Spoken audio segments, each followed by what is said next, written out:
Tubliss has been around for a long time, but it's something that we get a lot of questions here at the shop about. And in this video, we've condensed the most frequently asked questions into 5 categories. So who are these tubeless systems for? How do they compare to other systems? Frequently asked questions when installing the tubeless system, what you need to know when you go out on your ride, and how to fix common leaks. So we're gonna cover all of that in this video. It might seem like a lot. If you need to know about installation or more in depth how these compare to other systems, we do have a couple of other videos. So go check those out. But for now, let's go ahead and dive in. So the main benefit with tubeless is you're gonna be able to run a lower pressure for better traction. It's gonna give you a better contact patch on your tire without the risk of pinching a tube. That is, for me, the #1 benefit. With that being said, you're also getting more rim protection because you have this 100 PSI bladder, and it's gonna help absorb any impacts before something just smashes against the rim. Besides all of that, you're gonna have tunability to get that pressure exactly where you want it. This is also gonna save some weight over heavy duty tubes or a foam insert. It's gonna be much lighter than that.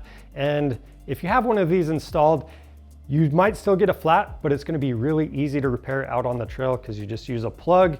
You're not gonna have to remove the wheel and use tire spoons to remove one side of the tire.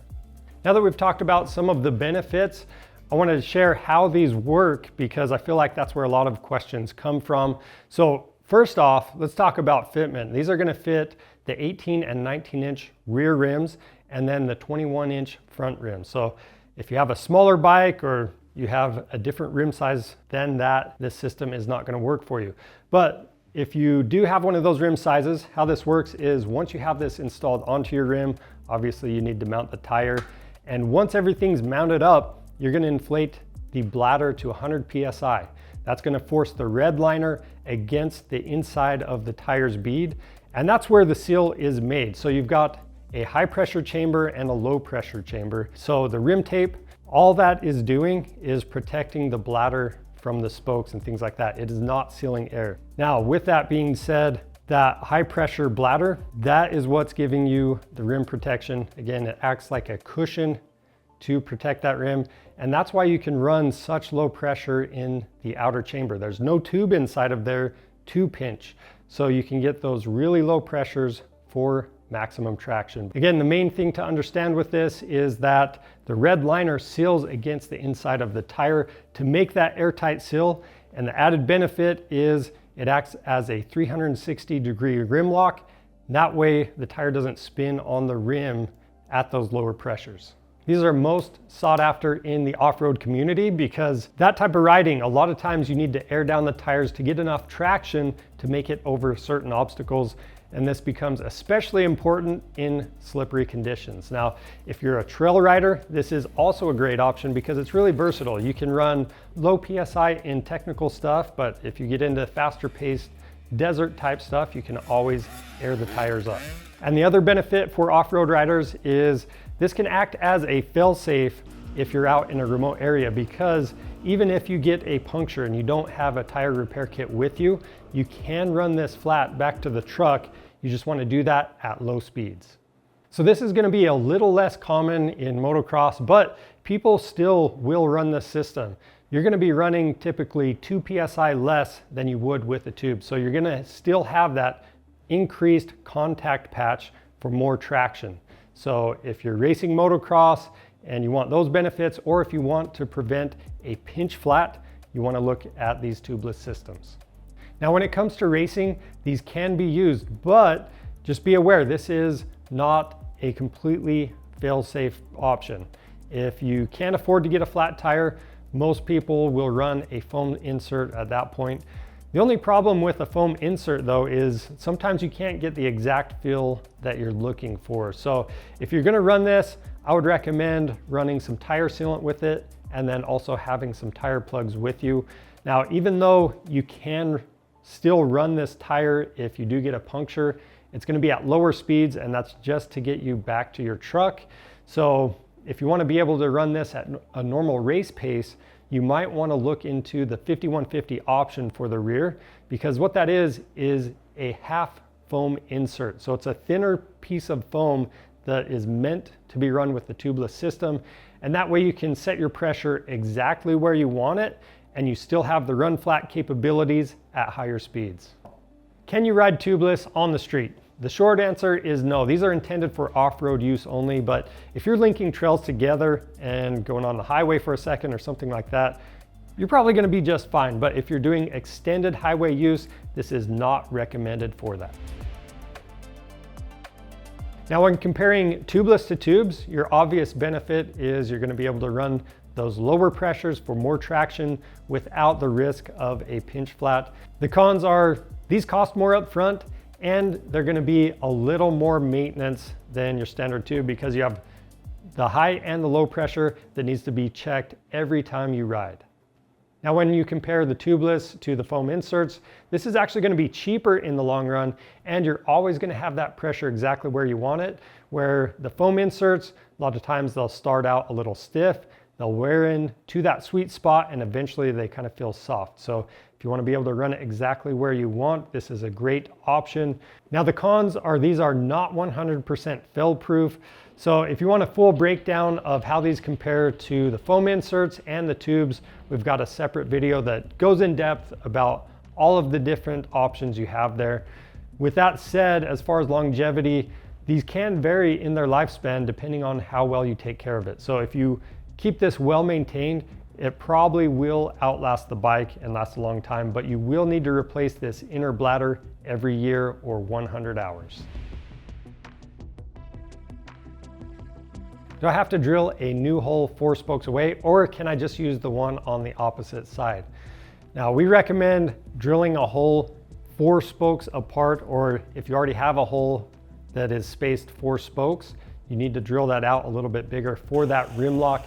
If you don't do this, you increase the likelihood of damaging your bladder on the install. Can I use this on a used, scratched, or bent rim? Yes, you can use this on a used rim. Since that tubeless system, it's going to be sealing on the inside of the bead of the tire. That's what really matters. So having a new tire is much more important than having a new rim. If your rim is bent and you do have scratches on it, things like that, just make sure you clean up any sharp edges that could potentially damage the system. Can you install these into a used tire or flip a tire? So you always want to start out with a new tire with your tubeless system. That's going to ensure that you have a complete seal all the way around the tire. If you've had an old rim lock pulling down in one section of a tire, that section of the tire is probably going to be a little cut up and it's going to compromise the seal. That's why you want to start with a new one. If you want to flip a tire with the tubeless system, you should be able to do that in most cases, but you want to inspect that inside of the tire bead to make sure it's still in good condition. The reason you can get away with this is because the red liner, it's going to seal a little bit lower down than the rim lock hits with the tubeless system. But again, you do want to inspect that bead before you flip it to make sure that everything's going to seal correctly. Can I use a tire machine to install the tubeless system? No, you don't want to use a tire machine on these. It will damage the tubeless system. What you want to use is a tire changing stand and do everything by hand. What tire can I run with the tubeless system? Really, it's all about the rim sizing. So you can pretty much run any tire you want for the size of rim you have, because again, this is sitting against the rim and it's just going to push out on that inner bead on the tire. So if you want a softer tire for hard enduro, you're going to be able to use that. Or if you're out in the desert, maybe you're going to be at higher speeds and going across rocks, things like that, and you don't want your tire to be damaged, you might want to look into a stiffer tire, even a 6-ply desert tire, just to help prevent damage. So immediately after you fill this up, you're going to have some bubbles coming out of there because you used soapy water to get everything to seal, and this is completely normal. But if you still see bubbles after 5 or 10 minutes, that means that you don't have a complete seal on the system and you need to do one of the reset procedures. So reset procedure A is if you're using soapy water and you're not using tire sealant. So what you're going to do is remove the high pressure valve core, let all the air out of the system. Then you're going to back off the rim lock nut and you're gonna leave 1 or 2 threads exposed. After that, I set this on my tire stand and I'm gonna push down on the bead of the tire, and I'm gonna spray soapy water every few inches on both sides of the tire. Once I've done that, I'm gonna bounce the tire on the ground to get that soapy water dispersed evenly. You wanna make sure that red liner is completely coated in that soapy water. After that, we can reinstall the valve core. We're gonna fill that high pressure bladder to 120 PSI. And then on the low pressure side, we're going to 15 PSI. Wait about 5 minutes, make sure you don't have any leaks. Then you can torque the rim lock and you're good to go. Now, if your tire is still leaking, you want to try reset procedure B, or if you are using tire sealant, this is what you want to use. So all you do in this one is remove that high pressure valve core. Again, we're going to back off that rim lock nut. We're going to leave 1 or 2 threads exposed.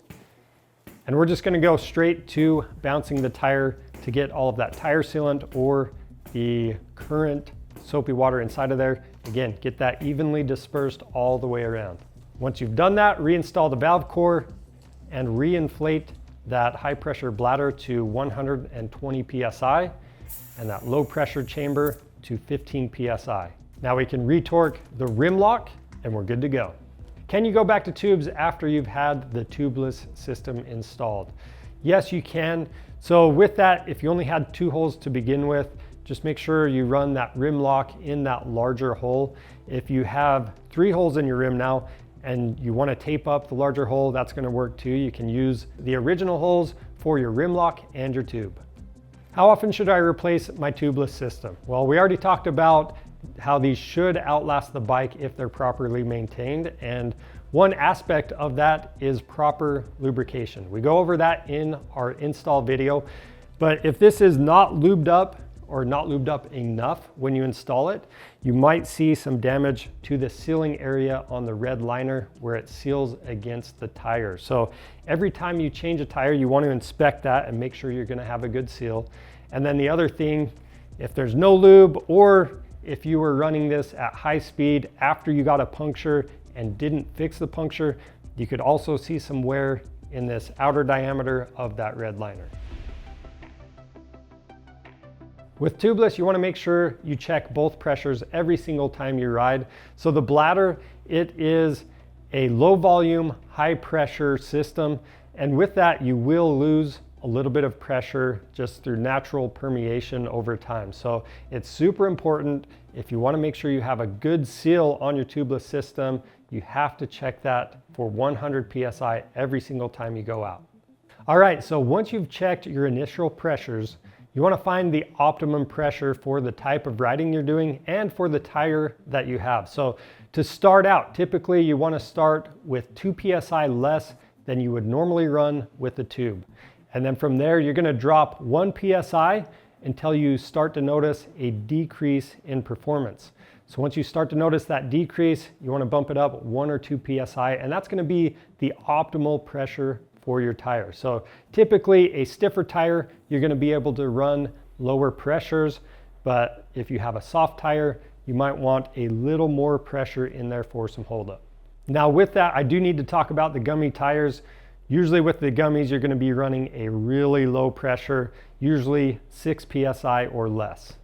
Now you don't want to forget about maintenance on your wheel. You do need to check your spoke tightness from time to time and make sure everything is in good condition, but you don't want to do that with the bladder fully inflated. You need to remove the valve core, let all that pressure out. That's going to relieve tension from the heads of the spokes, and it's going to make sure that when you turn the spoke nipples, they don't cut into that high pressure bladder. If you do get a flat tire on your ride, all you have to do is find where the puncture was, and you're going to get a tire plug, pop that in there, and you are good to go. Now, if you want to prevent some of the issues with small punctures, you can run some tire sealant, but just be aware installation is going to be a little more messy, but it might be worth it to help prevent some of those issues while you're out on the trail. If you go that route, you want to make sure you only install the tire sealant into the tire chamber and not into your bladder. Now, when it comes to leaks with the inner bladder, If you have a slow leak or suspect a slow leak, you want to start at the valve core. I would remove that, make sure it's clean, get that reinstalled, and once everything is aired back up, use some soapy water to check for any leaks. Now, a fast leak from your bladder is super rare. Most people are not going to run into this, but if it does happen, you don't want to patch that bladder. You want to install a new one, and then you want to take a look at your rim and see if that rim tape is torn, if some spokes are sticking through, or if you have any sharp edges, and you want to address those items before installing your new bladder. That's a lot of information. Hopefully that answered any questions that you have about tubeless systems. If it didn't, leave those other questions down in the comments. We'll get back to you. If you need a tubeless system, we have them on our website. Click the link in the description below. Again, we have those how-to videos. So how to get this installed and the comparison video, tubeless versus tubes versus foam inserts. So go check those out, subscribe to our channel, give us a thumbs up if you like this video, and we will catch you in the next video.